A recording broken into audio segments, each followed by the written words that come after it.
Hey everyone, welcome back. It's time to learn how to add a screenshot button to your Mac's Control Center in macOS Tahoe. With macOS Tahoe, Apple has given users even more control over customizing the control center.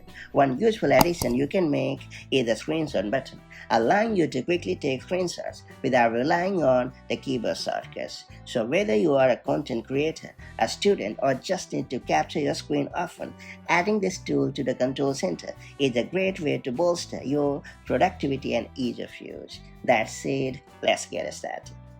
So first and foremost, you have to click on the control center icon located at the top right corner of the screen. And then you have to hit the Edit Controls button.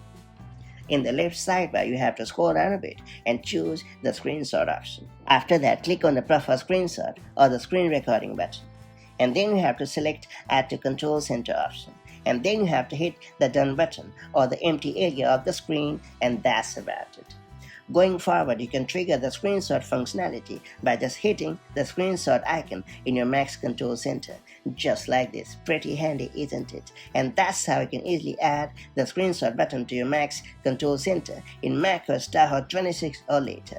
It's a pretty simple trick that makes capturing your screen more accessible than ever before. Now that you have unlocked this super handy feature, make the most of it and stay tuned for more such handy macOS tips and tricks, and I'll catch you up in the next one.